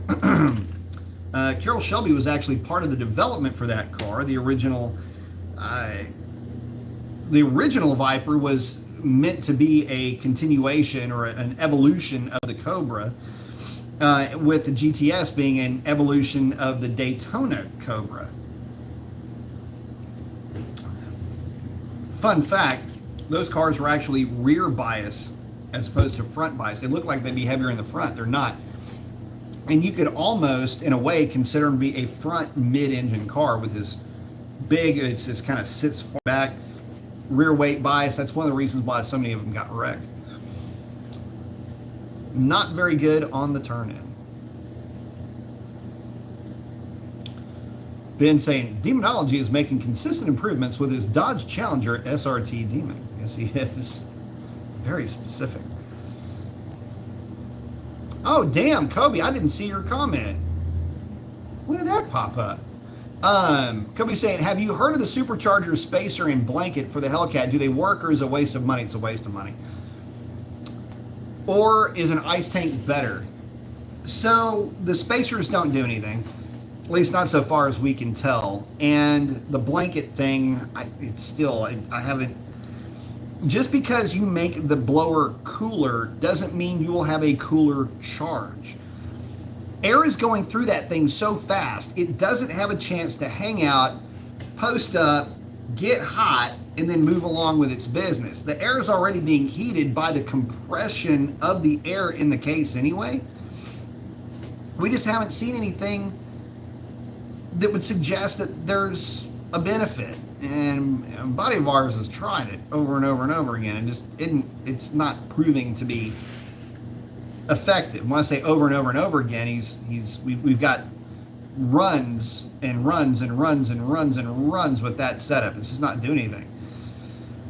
So an ice tank, yes, ice tank would be the absolute best. The one that takes the place of the speaker box. The big one can get a little bit heavy. There's a smaller one that you can mount that fits like on the driver's side, away from the battery. You can fill that thing full of ice and use a water pump. The only downside to those systems is the fact that you have to have ice on hand for it to continue working.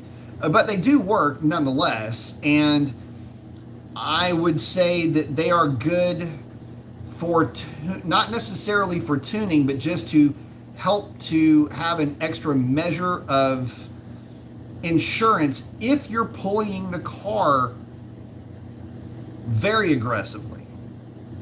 And when I say very, I mean very aggressively.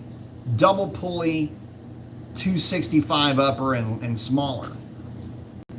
The reason why I say that is because there is, however you're supposed to say it, an obnoxious amount of guys running around with no ice boxes, no killer, iller, diller, chiller, whatever, that are running mid-9s and don't have any issues. And there is some debate, too, as far as if it's worth it, when is it worth it to run ice water and everything else?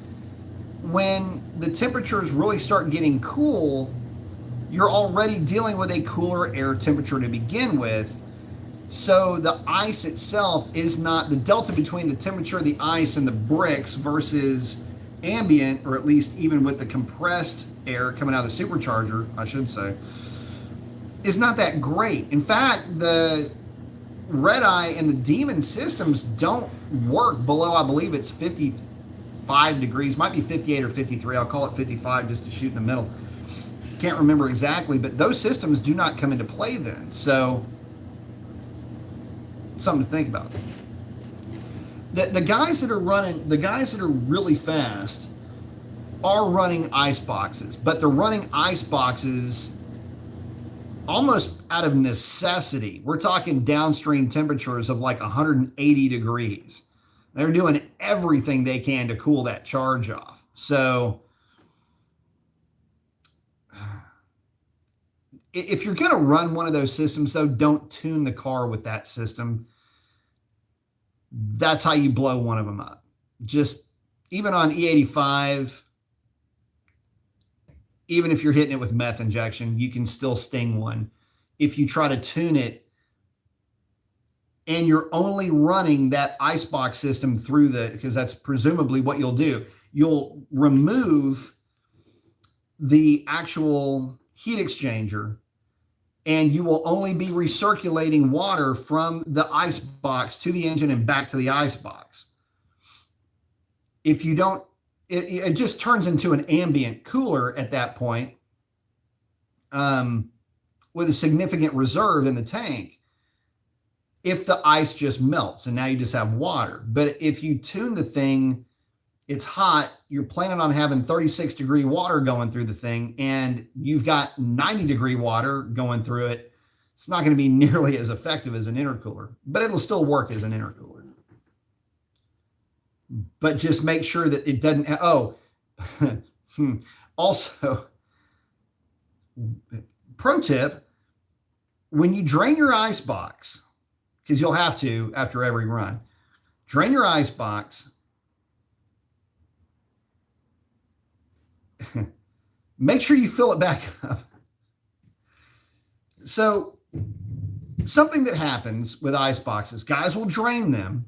They'll start talking about doing something else, blah, blah, blah. This happens, that happens. Hey, let's go get a chili dog. And then you come back, forget to fill the thing full of ice, forget to put water in it,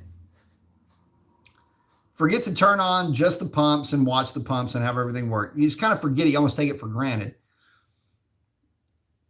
Guys who run their cars with no coolant in the thing, or making sure your petcock is fully closed, and you get to the line, you got this drip underneath your car and you get sent back to the pits. There's a lot of things that can come with just, you see some silly things with those ice boxes. Something to consider.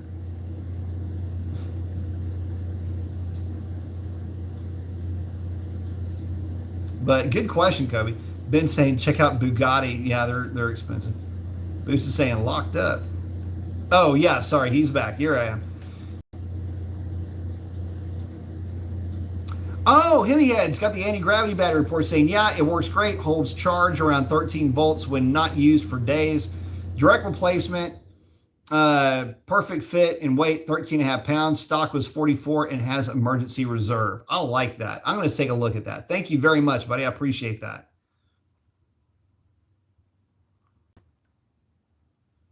Oh, Ben's talking about Chrysler owning Lamborghini. That is very true.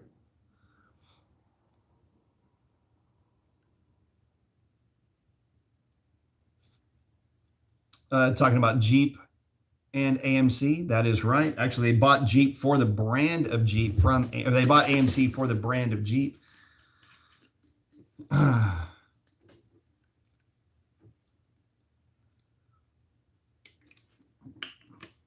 Sovereign saying, true that on the drag pack versus plaid, nasty reality indeed, for sure. VA is asking, does the stock 392 need the diff brace, axles, and drive shaft? Diff brace, probably not. Axles and drive shaft, absolutely not. Not at all.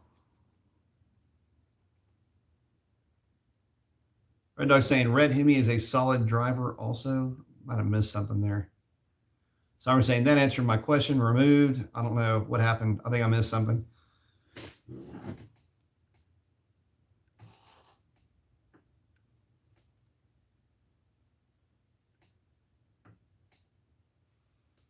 Oh, then saying, yeah, what sucks is the bean counters are in control. Yeah, it's not an engineering company anymore.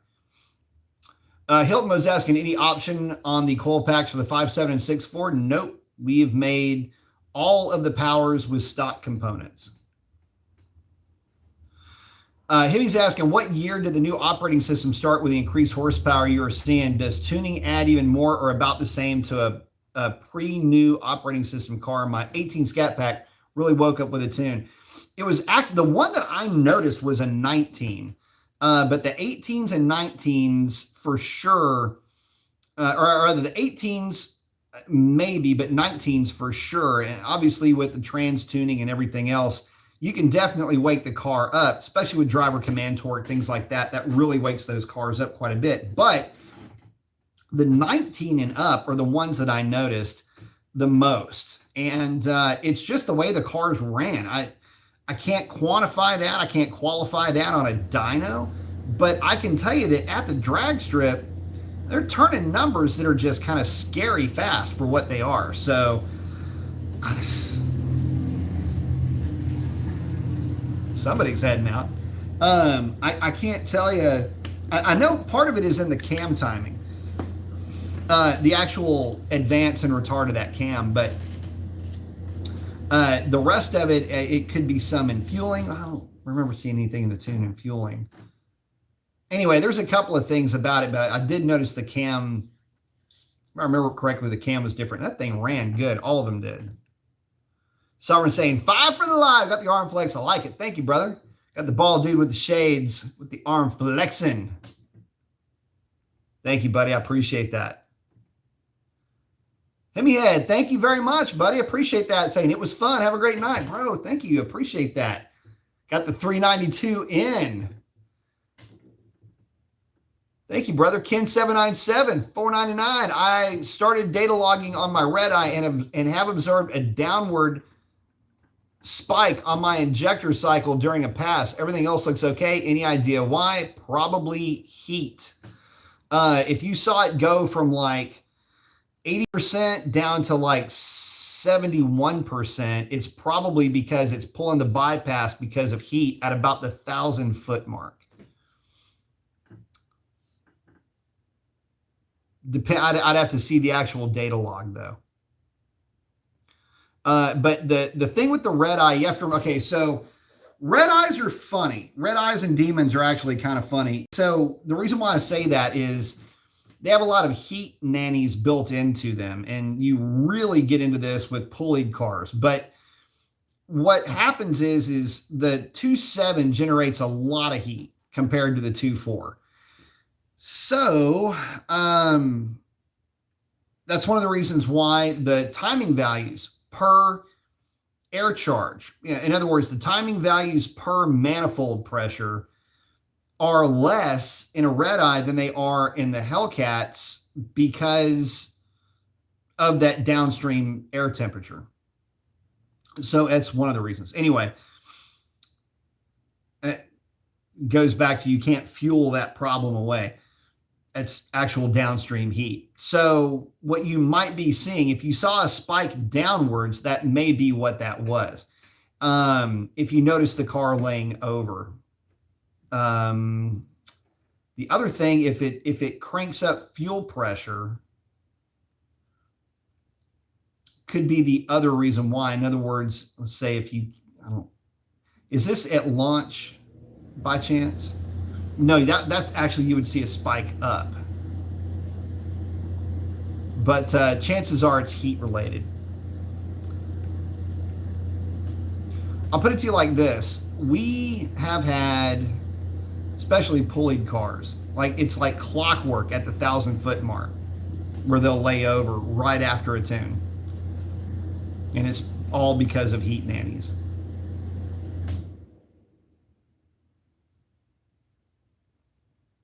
But let me ask you this, what does it start off with and what does it drop to and when in the data log?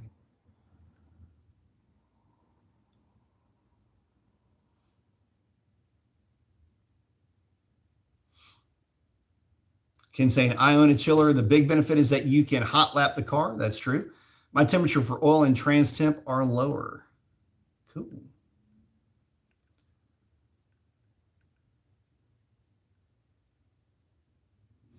Sovereign's saying, I see what you did there. I like it. Kobe saying 2018, the operating system changed. That sounds about right. I do know that the 19s run really good. Ben's asking, what do you think about people that use pedal commander in their drag cars? I think it's great. Pedal commanders are a lot of fun. I'm surprised with all the technology that the modern cars have that pedal commanders, like a function like the pedal commander, isn't more common.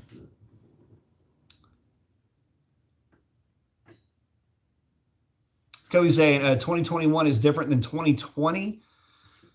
That I don't know. And Kobe said, okay, so he's saying he's got a 2020 Hellcat and his girl's got a 21, and the driving experience is a little bit different. Not much though. It could be something in driver command torque. I've never done a read file on a 21. Have I even seen a 20?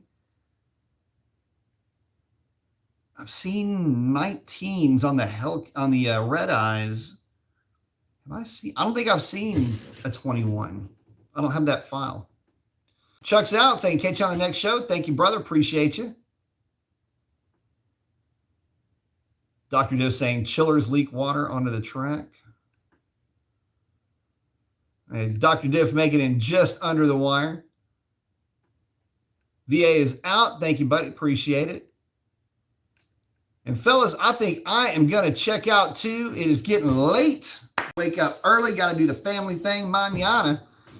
So with that, I want to thank each and every one of you guys for hanging out with me tonight. Always fun hanging out with you. Love each and every one of y'all. Would not do this without you. If you're going to send it, don't bend it. Keep your shiny side up. Ray, miss you, love you, brother. And with that, that is a wrap. Adios.